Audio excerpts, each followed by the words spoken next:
አንደኛ ሁለት መክፈቻዎችን በብልሃት በማጣመር እና የሊቨር መርህን በመጠቀም የተቆለፈ መቆለፊያን በቀላሉ መስበር ወይም መክፈት ይቻላል። ሁለተኛ የሞተር ሳይክል ጎማ መሃል ላይ መክፈቻውን በማሳለፍ በመቆለፊያ ይቆልፉ። ከዚህ በኋላ ሞተርዎ በቀላሉ አይሰረክም። ሶስተኛ አሮጌ ቁልፍ ወስደው በሲሪንጅ ላይ ያስቀምጡት። የሲሪንጁን መርፌ ጫፍ በጥቂቱ ወደ ታች ካጠፉት በኋላ አውልቀው ዝገት ማጽጃ ስፕሬይ ላይ ይግጠሙ።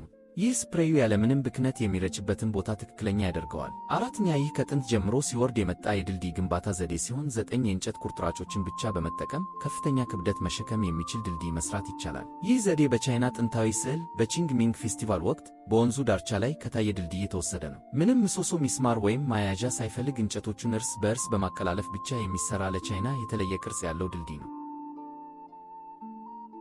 አምስተኛ የልብስ መስቀያ ሽቦ ከተላቀቀ አይቸኩሉ። መጀመሪያ በተላቀቀው ሽቦ ላይ የፕላስቲክ ማሰሪያ ይሰሩ። ከዚያ ሌላ ማሰሪያ በመጀመሪያው ውስጥ አሳልፈው ከመስቀያው ፍሬም ጋር ያይዙት።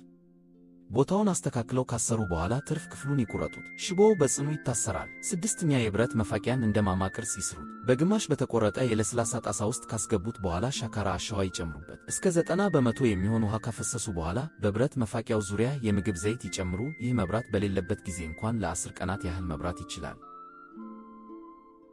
ሰባተኛ የመስሪያ ቦታው ጠባብ ሆኖ የቧንቧ ቴፕ ለመጠቅለል ሲያስቸግር መጀመሪያ ቴችን በእርሳስ ላይ ይጠቅልሉት። ከዚያም እርሳሱን በመጠቀም በመገጣጠሚያው ላይ በቀላሉ መጠቅለል ይችላሉ።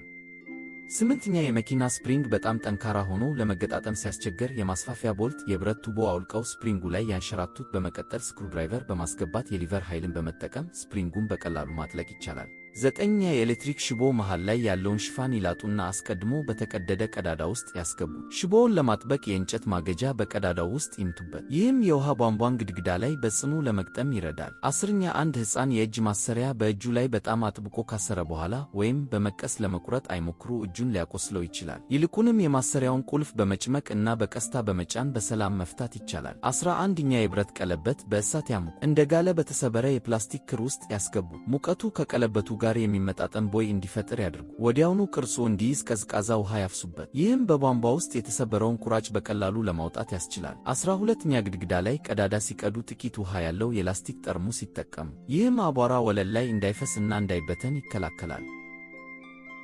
13ኛ ቁልፍን በላይተር ካሟሟቁ በኋላ ፕላስቲክ ላይ በፍጥነት ይጫኑ። የቁልፉን ቅርጽ ያወጣል። ከዚያም በቅርጹ ዙሪያ ያለውን ትርፍ ፕላስቲክ ይቁረጡ። የቤቶ ቁልፍ ቢጠፋ ይህ እንደ መጠባበቂያ ያገለግላል። 14ኛ ቀዳዳ በድሪል በቀደዱ ቁጥር መክፈቻ በድሪሉ ቢት ላይ ያንሸራቱ። ድሪሉን ሲያስነሱ መክፈቻው መሃል ላይ እንዲሆን ያድርጉ። ይህም ቀዳዳው ሳይጋደል ቀጥ ብሎ እንዲወጣ ያደርጋል። 15ኛ ላስቲክ በመጠቀም 3 ማንኪያዎችን በዱላ ላይ ይሰሩ። ይህንን በመጠቀም ከፍ ያለ ቦታ ያለ አምከል መቀየር ይቻላል። 16ኛ በተሰነጠቀ ወለል መሃል ሙጭ